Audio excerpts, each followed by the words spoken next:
পাক বলেছেন কুল ইন্না সলাতি ওয়া নুসুকি ওয়া মামাতি ওয়া মাহইয়ায়া লিল্লাহি রাব্বিল আলামিন।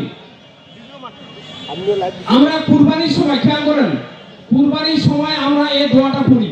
কুরবানি যখন দেই ওইখানে আল্লাহ তাআলা বলেছেন, এটা কোরআনের আয়াত, আল্লাহ তাআলা বলতেছেন হে রাসূল আপনি বলে দিন ইন্না সলাতি, আমার নামাজ, আমরা যে নামাজ পড়ি কার জন্য? আল্লাহর জন্য।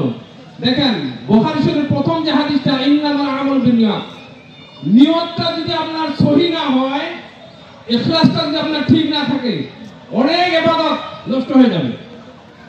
যদি এগুলো লৌকিকতা থাকে, মানুষকে দেখানোর উদ্দেশ্য থাকে, তাহলে এরকম অনেক আবেগ মানুষ কিয়ামতের মাঠে দেখবেন যে তার আমল ফাঁকা হয়ে গেছে, শুধু নিয়তের কারণে, নিয়তটা গর্বে থাকার কারণে। এই জন্য নিয়তটাকে সহি করে নিতে হবে সব কাজে।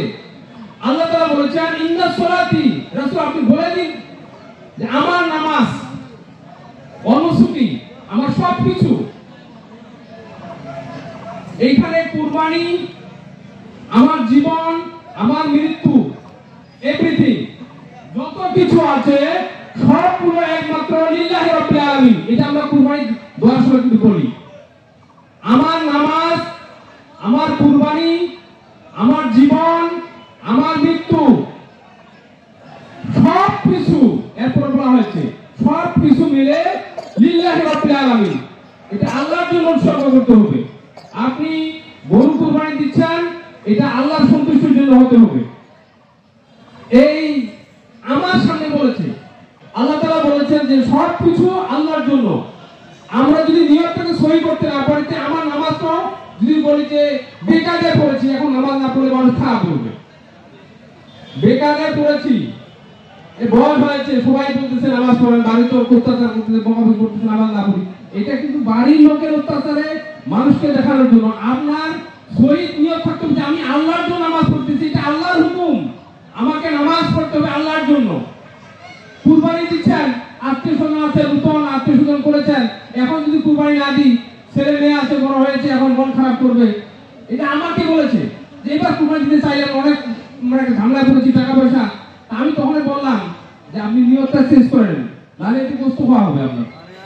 আপনি এখনো নিয়তটা শেষ করেন, আমার সামনে যে বললেন আপনি নিয়তটা শেষ করে নেন। এ কথা বলা, আপনি বলেন যে আল্লাহ তাআলা আমাকে হয়তো পরীক্ষা করতেছেন, আমি কষ্ট হলো আল্লাহর সন্তুষ্টির জন্য কুরবানিটা দিচ্ছি। আল্লাহ তাআলা তো বলেছেন যে রক্ত এবং মাংস আমি চাই না, এই বস্তু আপনার চাই না। আল্লাহ তাআলা আপনার এই রক্ত চান না, তিনি চান যে আপনার মনের তাকওয়াটা, আপনার জীবনটা। কেন বেঁচে থাকার কারণটা কি? আমি এখন মারা গেলে মনে করছে আমার পরিবার চলবে না? আপনি আব্দুর রহমান মারা গেলে পরিবার চলবে না? 100% চলবে, ভালোভাবে চলবে। তাহলে আপনাকে বাঁচে থাকতে হবে কেন? চেয়ারম্যান সাহেব মারা গেলে কি ইউনিয়ন পরিষদ চলবে না? কত চেয়ারম্যান মারা গেছে, কবরে শুয়ে আছে, ইউনিয়ন পরিষদ চলে না? প্রাইম মিনিস্টার মারা গেলে দেশ চলবে না?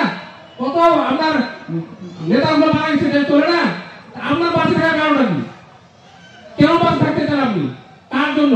পরিবারের জন্য না? এই চিন্তা শেষ করেন। আপনাকে বাঁচে থাকতে হবে আল্লাহর জন্য। সুবহানাল্লাহ ওয়া বিহামদিহি। আপনাকে বাঁচে থাকতে হবে আল্লাহর জন্য।